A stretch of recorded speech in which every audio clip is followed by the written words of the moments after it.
जय हिंद साथियों, जय हिंद विद्यार्थियों। स्वागत है आप सबका हमारे इस अध्याय के दूसरे सत्र में। अध्याय हमारा था मोहनदास करमचंद गांधी का सत्य के प्रयोग, जो उन गांधी जी की आत्मकथा का अंश है। और उस आत्मकथा में से विभिन्न अंशों को यहाँ पर संकलित किया गया है, जिसमें से 2 अंश हम पढ़ चुके हैं, सभ्य पोशाक में और बलवान से भिड़ंत। हमारा आज के इस सत्र में इसके अगला अंश हम अध्ययन करेंगे, आत्मिक शक्ति। आत्मशक्ति जो हमारे मन के अंदर, हमारी आत्मा के अंदर जो शक्ति निवास करती है, जिसे आत्मशक्ति कहा गया है, उसी आत्मशक्ति के बारे में यहाँ गांधी जी ने लिखा है। शुरू करते हैं आज की डॉक्यूमेंट्री। आत्मशिक्षा। विद्यार्थियों के शरीर और मन को शिक्षित करने की अपेक्षा आत्मा को शिक्षित करने में मुझे बहुत परिश्रम करना पड़ा। वास्तव में ये सही है विद्यार्थियों कि हम शरीर को शिक्षित कर सकते हैं, शरीर को किसी काम में ढाल सकते हैं तो वो वैसा ही काम करने लगेगा, उसे एक आदत हो जाएगी। लेकिन विद्यार्थियों, किसी की आत्मा को शिक्षित करना, आत्मा को किसी काम के लिए तैयार करना थोड़ा मुश्किल होता है। आत्मा के विकास के लिए मैंने धर्म ग्रंथों पर कम आधार रखा। मैं मानता था कि विद्यार्थियों को अपने अपने धर्म के मूल तत्व जानने चाहिए, अपने अपने धर्म ग्रंथों का साधारण ज्ञान होना चाहिए। इसलिए मैंने यथाशक्ति इस बात की व्यवस्था भी की थी कि उन्हें ज्ञान मिल सके। तो धर्म ग्रंथों का ज्ञान, जो उनके धर्म में जो उनके महापुरुषों ने कहा है, जो संदेश दिया है, उनकी सामान्य जानकारी सभी विद्यार्थियों को होनी चाहिए। और इसके लिए गांधी जी ने विशेष व्यवस्था भी, जैसी वो कर सकते थे वैसी व्यवस्थाएं भी उन्होंने की थी। किंतु उसे मैं बुद्धि की शिक्षा का अंग मानता हूँ। लेकिन वो ये मानते हैं कि इसे, ये बुद्धि की शिक्षा है, बुद्धि को ऐसी शिक्षा दी जानी चाहिए। आत्मा की शिक्षा एक बिल्कुल भिन्न विभाग है।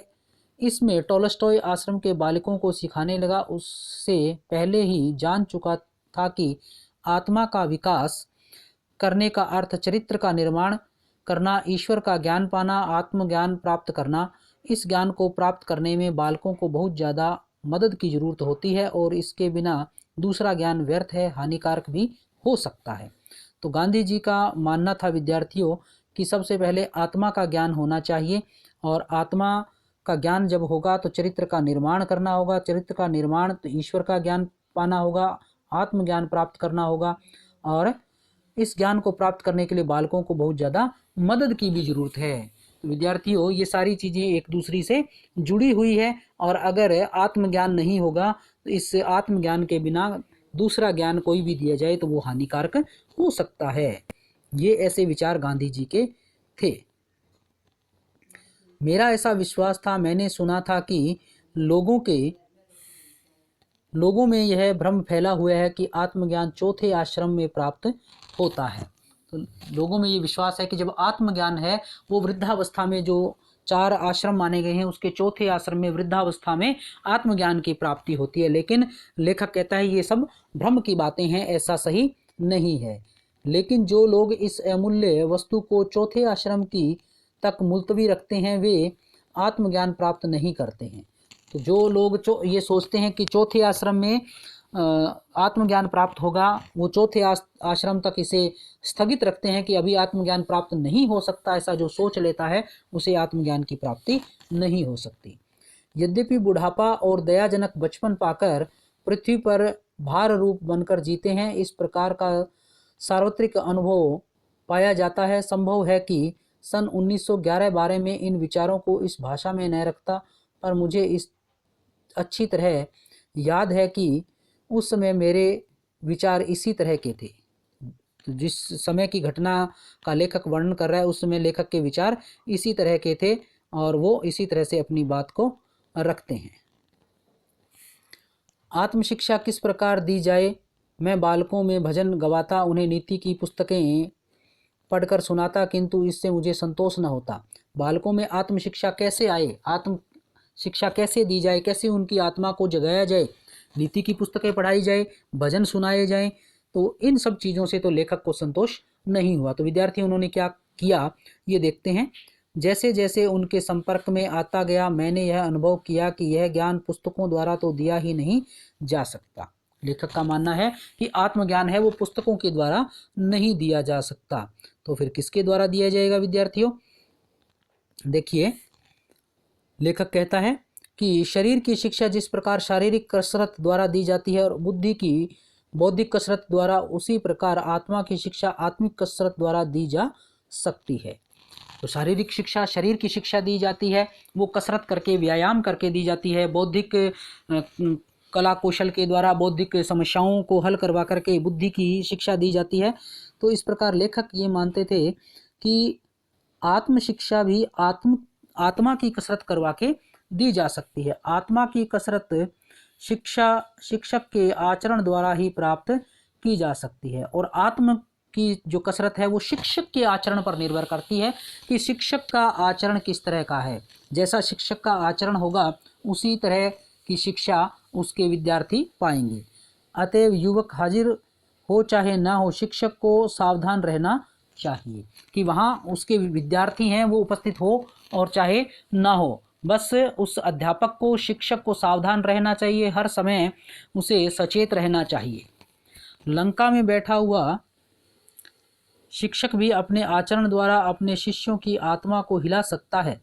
मैं स्वयं झूठ बोलूं और अपने शिष्यों को सच्चा बनाने का प्रयत्न करें तो यह व्यर्थ ही होगा। अर्थात विद्यार्थियों, लेखक ये कहना चाहता है कि जो भी बात हम अपने विद्यार्थियों को सिखाना चाहते हैं, जो आचरण का पालन उनसे करवाना चाहते हैं, उस ऐसे आचरण के लिए हमें पहले स्वयं की आचरण में उसे ढालना होगा। वो बातें स्वयं करनी होगी, वो सारे क्रियाकलाप शिक्षक को स्वयं को करने पड़ेंगे। अगर वो स्वयं नहीं करेगा तो बच्चे सिर्फ उसके बोलने से उस काम को नहीं कर पाएंगे, और जब वो देखेंगे कि हमारे शिक्षक ऐसा कर रहे हैं तो वो भी उसे करने का सोचेंगे।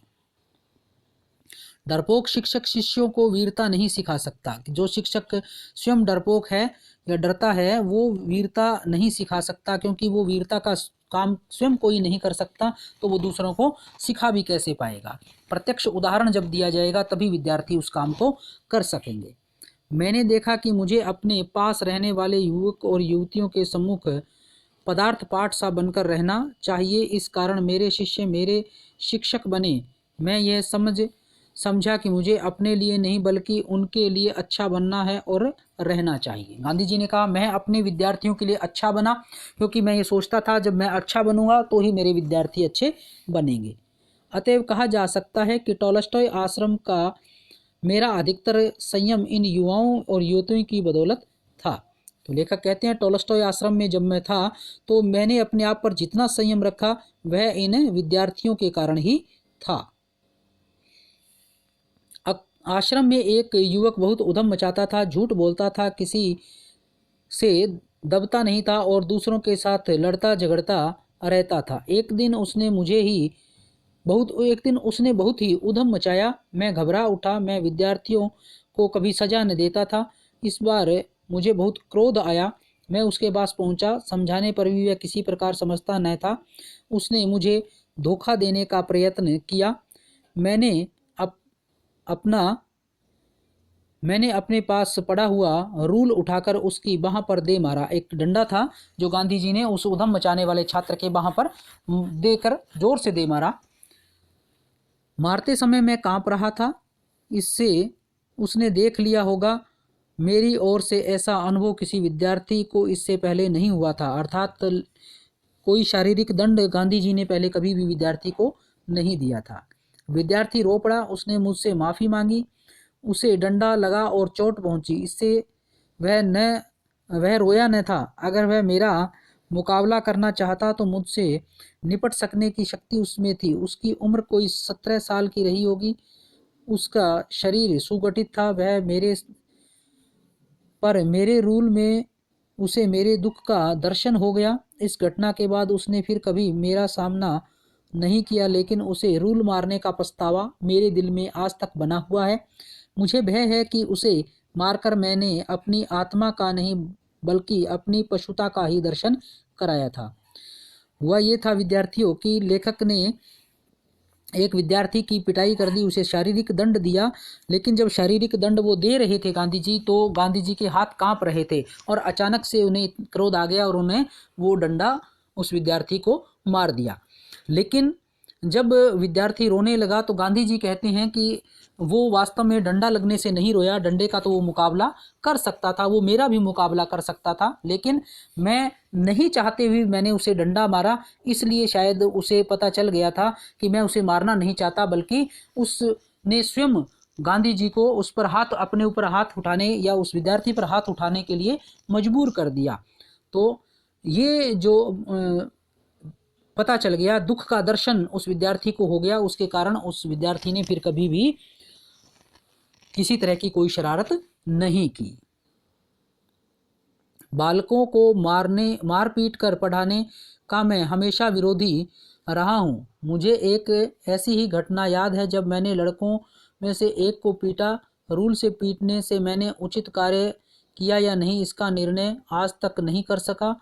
इस दंड के औचित्य के विषय में मुझे शंका है, क्योंकि इसमें क्रोध भरा था, दंड देने की भावना थी।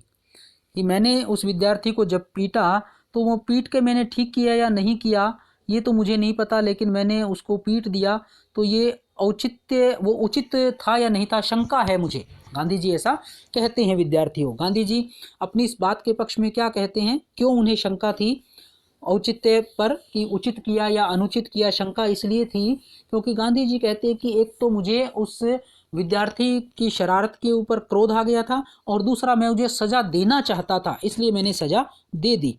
ऐसा नहीं था कि मैं उसे सज़ा नहीं देना चाहता था, मैं वास्तव में मेरे मन में आया कि मैं उसे सज़ा दूं, इसलिए मैंने उसे सज़ा दे दी। तो आगे लेखक लिखते हैं, यदि उसमें केवल मेरे दुख का ही प्रदर्शन होता तो मैं उस दंड को उचित समझता, पर उसमें विद्यमान भावना मिश्रित थी। लेखक कहते हैं कि केवल मुझे दुख होता उसके किसी शरारत से और फिर मैं उसे दंड देता तो शायद मेरा दंड देना उचित था, लेकिन मैं दंड भी देना चाहता था और मुझे दुख भी हुआ था, दोनों भावनाएं थी उसके अंदर, इसलिए वो मेरा दंड देना शायद उचित नहीं था।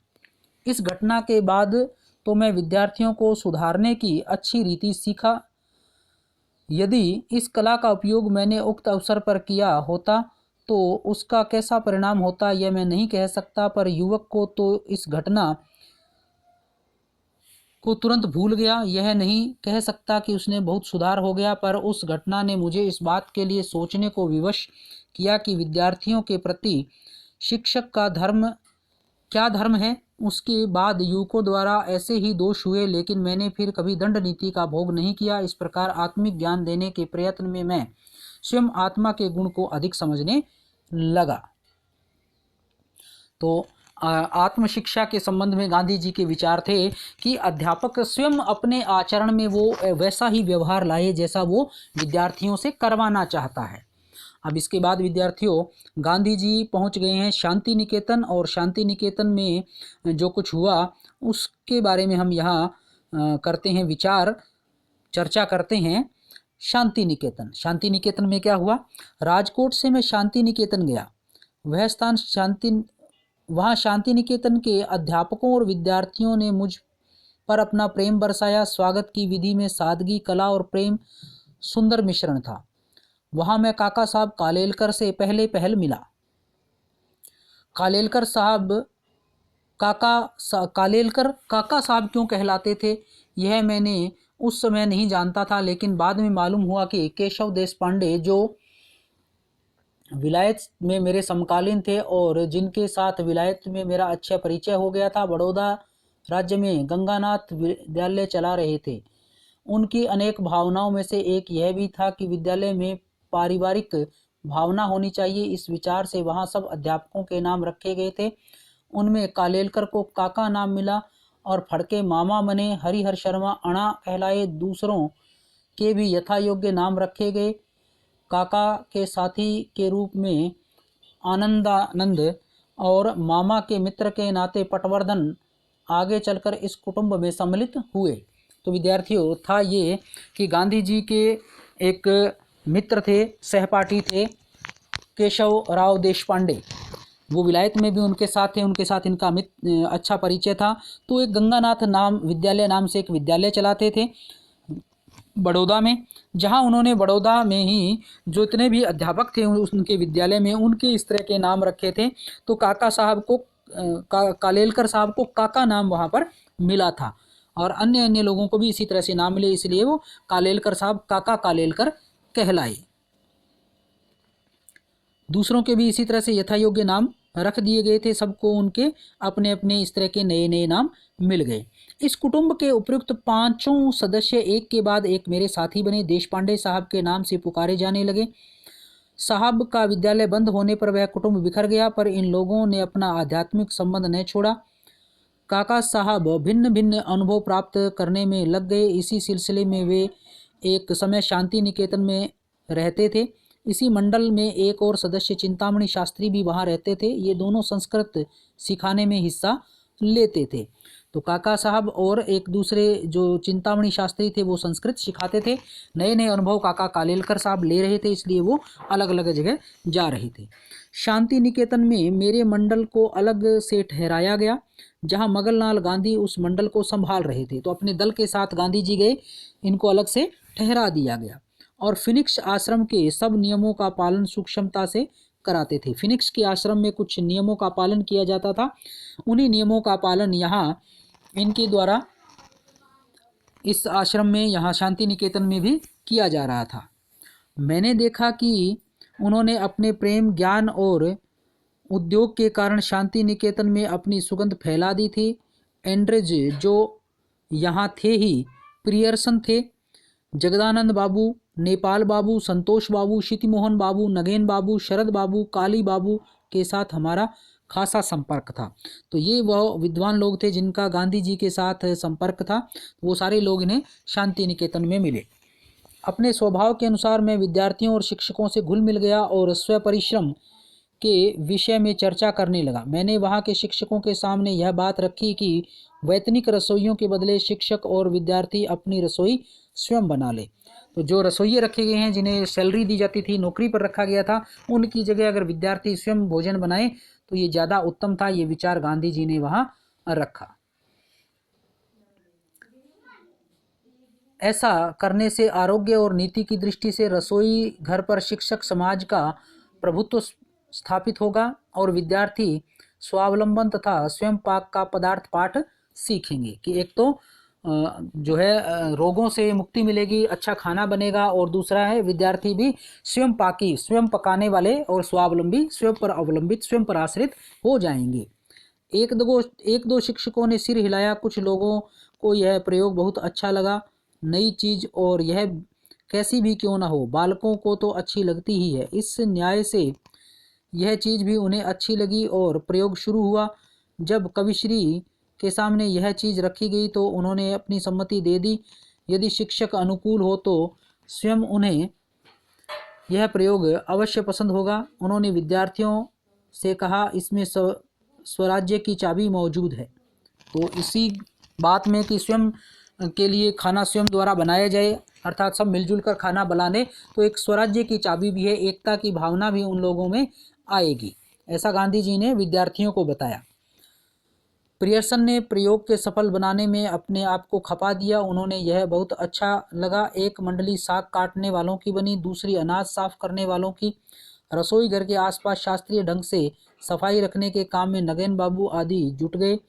उन लोगों को कुदाली से काम करते देख मेरा हृदय नाच उठा।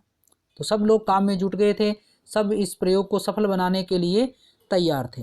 लेकिन मेहनत के इस काम को 125 विद्यार्थियों और शिक्षक भी एकाएक नहीं अपना सकते थे।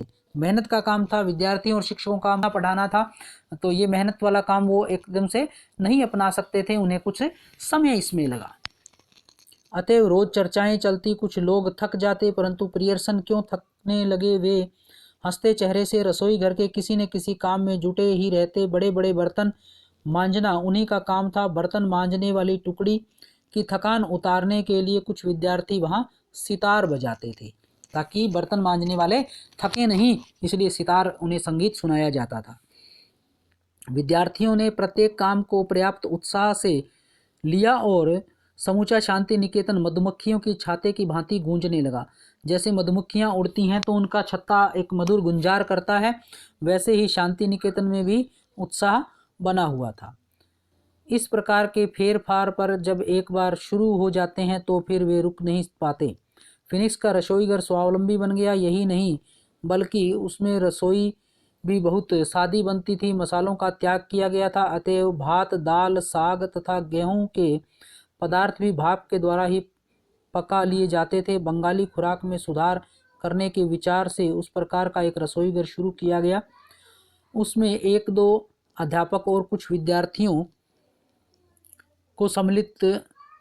सम्मिलित हुए थे। ऐसे ही प्रयोगों में सर्वसाधारण रसोई घर को स्वावलंबी बनाने का प्रयोग शुरू किया जा सकता था। तो रसोई घर को भी स्वावलंबी बना दिया गया था। रसोई घर को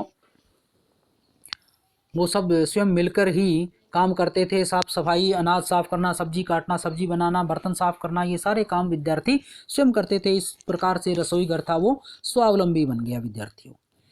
पर आखिर कुछ कारणों से यह प्रयोग बंद हो गया। मेरा विश्वास यह है कि इस जगत विख्यात संस्था ने थोड़े समय के लिए भी इस प्रयोग को अपनाकर कुछ खोया नहीं और उससे प्राप्त अनेक अनुभव उनके लिए उपयोगी सिद्ध हुए थे।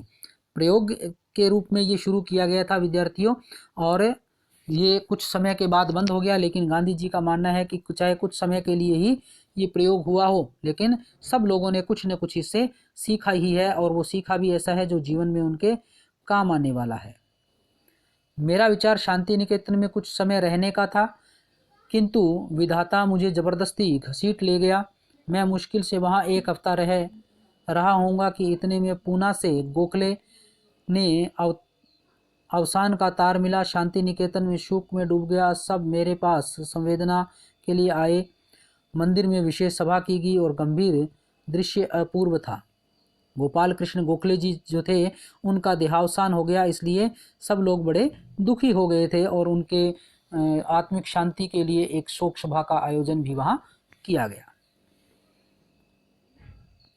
मैं उसी दिन पूना के लिए रवाना हुआ। पत्नी और मगन गांधी को अपने साथ लिया, बाकी सब शांति निकेतन में रहे। बर्दवान तथा एंड्रूज मेरे साथ आए थे। उन्होंने मुझसे पूछा, क्या आपको ऐसा लगता है कि हिंदुस्तान में आपके लिए सत्याग्रह करने का अवसर आएगा, और अगर ऐसा हो तो कब आएगा? इसकी कोई कल्पना आपको है? तो ये पूछा गया था प्रश्न गांधी जी के द्वारा। तो गांधी जी ने इसका जवाब दिया। मैंने जवाब दिया, इसका उत्तर देना कठिन है। अभी तक 1 वर्ष तक तो मुझे कुछ करना ही नहीं। गोखले ने मुझसे प्रतिज्ञा करवाई है कि मुझे 1 वर्ष तक देश में भ्रमण करना है। किसी सार्वजनिक प्रश्न पर अपना विचार न तो बनाना है न प्रकट करना है। मैं इस प्रतिज्ञा का अक्षरश पालन करूंगा। बाद में मुझे किसी प्रश्न पर कुछ कहने की जरूरत होगी तभी मैं कुछ कहूँगा। इसलिए मैं नहीं समझता कि 5 वर्ष तक सत्याग्रह करने का कोई अवसर आएगा। तो सत्याग्रह कब किया जाएगा, उसके लिए गांधी जी ने अपना विचार यहाँ प्रकट कर दिया है। गोखले जी ने उनसे एक प्रतिज्ञा करवाई थी देश का भ्रमण करने के लिए, जिसका वो पालन करना चाहते थे। यह कहना अप्रस्तुत न होगा कि हिंद स्वराज्य में मैंने जो विचार व्यक्त किए हैं, गोखले उनका मजाक उड़ाते थे और कहते थे, आप 1 वर्ष हिंदुस्तान में रहकर देखेंगे तो आपके विचार अपने आप ठिकाने आ जाएंगे।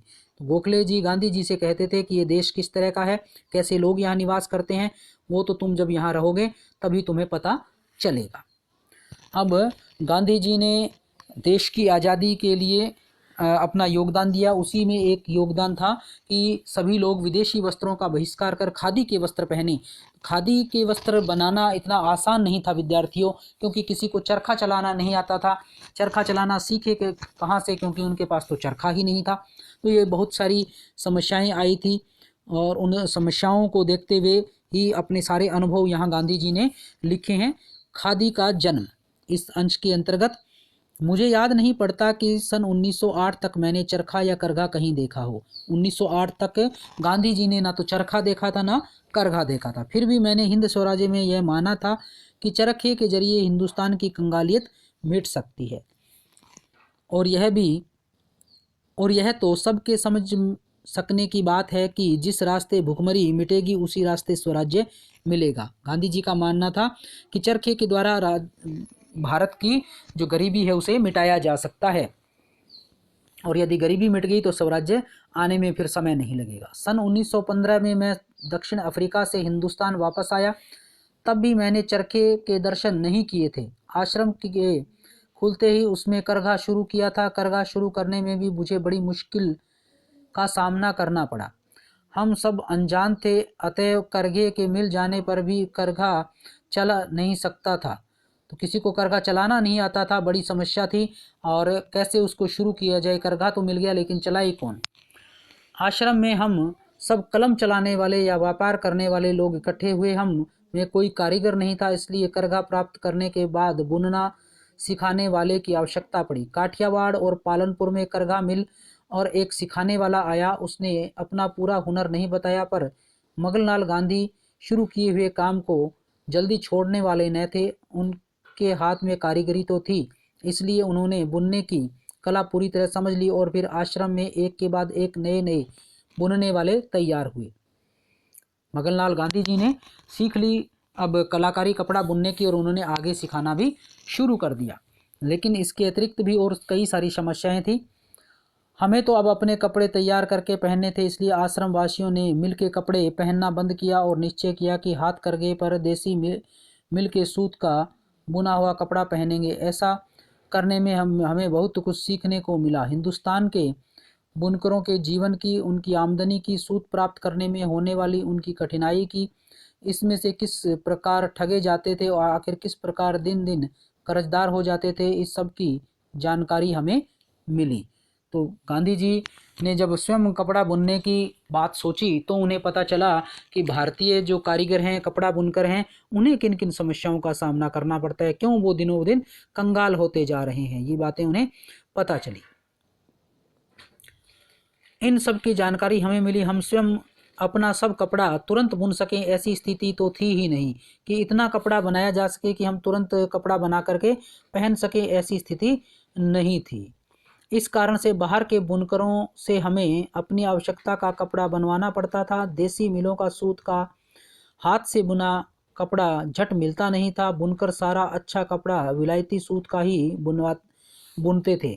तो जो भारतीय मिलें सूत कातती थी, उस सूत का कपड़ा मिलना बड़ा मुश्किल था, क्योंकि विदेशियों से महीन बारीक कता हुआ सूत आता था और बुनकर उसी सूत का कपड़ा बनाते थे। क्योंकि हमारी मिलें महीन सूत काटती न थी, भारतीय मिल थी वो मोटा सूत काटती थी, महीन नहीं काटती थी। आज भी महीन सूत अपेक्षाकृत कम ही काटती हैं, बहुत मशीनें तो काट ही नहीं सकती। बड़े प्रयत्न के बाद कुछ बुनकर हाथ लगे, उन्होंने देसी सूत का कपड़ा बुन देने की मेहरबानी की। इन बुनकरों के आश्रम की तरफ से एक गारंटी देनी पड़ती थी कि देसी सूत का बुना हुआ कपड़ा खरीद लिया जाएगा। तो बुनकर तो कुछ मिल गए, लेकिन उन्हें ये गारंटी देनी पड़ी कि वो जो कपड़ा बुनेंगे वो सारा कपड़ा आश्रम के लोग हैं वो खरीद लेंगे, क्योंकि उन्हें आशंका थी कि यदि कपड़ा खरीदा नहीं जाएगा तो फिर वो उस कपड़े का करेंगे क्या। इस प्रकार विशेष रूप से तैयार किया हुआ कपड़ा बुनवाकर हमने पहना और मित्रों में उसका प्रचार किया। यूँ हम काटने वाली मिलों के अवैतनिक एजेंट बने।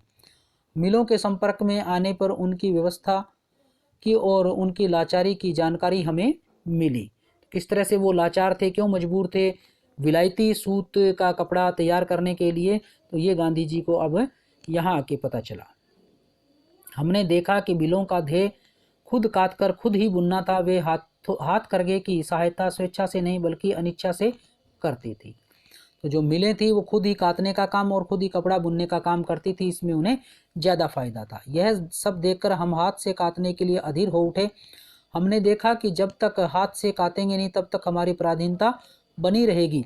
अब इससे पहले तक विद्यार्थियों, गांधी जी थे वो मिल में कते हुए सूत से कपड़ा बना हुआ कपड़ा पहनते थे, लेकिन अब उन्हें ऐसा लगा कि जब तक हम अपने हाथ से सूत काटकर उससे कपड़ा बनाकर नहीं पहनेंगे तब तक हमारी पराधीनता नहीं जाएगी। मिल के एजेंट बनकर हम देश सेवा करते हैं, ऐसा हमें प्रतीत नहीं हुआ कि मिल से हम सूत कता हुआ खरीद लें और उससे कपड़ा बना लें, इससे भारत की गरीबी दूर नहीं होगी। इसलिए उन्होंने निश्चय किया कि वो स्वयं ही काटेंगे और स्वयं ही कपड़ा बनाएंगे। लेकिन न तो कहीं करघा, न तो कहीं चरखा मिलता था और न ही चरखे एक चलाने वाला कोई मिलता था। कुकड़ियाँ आदि भरने के चरखे तो हमारे पास थे, पर उन पर काटा जा सकता है इसका तो हमें ख्याल भी नहीं था। एक बार कालिदास वकील एक बहन को खोज कर लाए। उन्होंने कहा कि यह बहन सूत काट कर दिखाएगी। इसके पास एक आश्रमवासी को भेजा जो नए काम सीख लेने के लिए बड़े होशियार थे, पर हुनर उनके हाथ न लगा। तो गांधी जी के आश्रम में कोई कालिदास जी वकील थे, वो एक बहन को लेकर आए जो सूत कातना सिखा देगी। एक व्यक्ति को उसके पास भेजा भी गया, लेकिन वो सीख नहीं पाए। दिन तो बीते जा रहे थे, मैं अधीर हो उठा। आश्रम में आने वाले हर ऐसे आदमी से जो इस विषय में कुछ बता सके मैं पूछताछ करता, पर कातने का इजारा तो स्त्री का ही था। अतएव ओने कोने में पड़ी हुई कातना जानने वाली सभी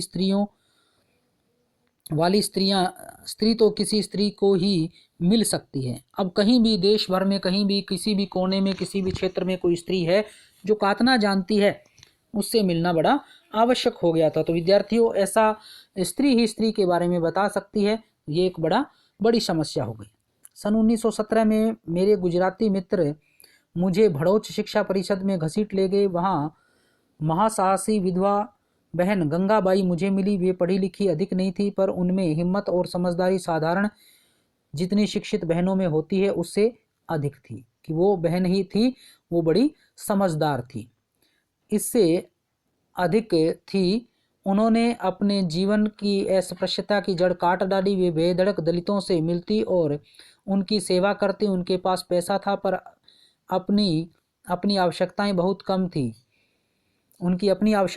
कम थी। उनका शरीर सुदृढ़ था और चाहे जहां अकेले जाने में उन्हें जरा भी झिझक नहीं होती थी। वे घोड़े की सवारी के लिए भी तैयार रहती थी। तो ये जो गंगाबाई थी, ये दलितों में जाती थी। अस्पृश्यता जैसी जो भेदभाव था वो उसको नहीं मानती थी। हर किसी से मिलने के लिए तैयार, हर कोई काम करने के लिए तैयार थी। तो गांधी जी इनसे मिले। इन बहन का विशेष परिचय गोधरा की परिषद में हुआ।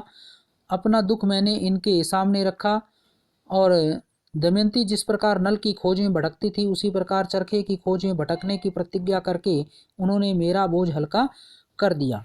तो विद्यार्थियों, नल दमयंती की कहानी है। नल अपना सारा राज्य जुए में हार गया और उसके बाद वह अपने पत्नी सहित जंगल में चला गया, जहाँ से अपनी पत्नी को सोए हुए छोड़कर वह चला गया। अब दमयंती अपने पति नल को ढूंढने के लिए भटक रही थी। तो ठीक इसी तरह से उस गंगा बहन ने भी चरखे को ढूंढने के लिए वैसा ही प्रयास करना शुरू कर दिया, और इससे गांधी जी को लगा कि उनका कुछ बोझ है वो उस बहन ने हल्का कर दिया है। तो विद्यार्थियों, ये था आत्मकथा का अंतिम भाग, खादी का जन्म। इस तरह से खादी की शुरुआत भारत में हुई, बहुत प्रयास उनको करने पड़े। अध्याय हमारा यहाँ समाप्त होता है।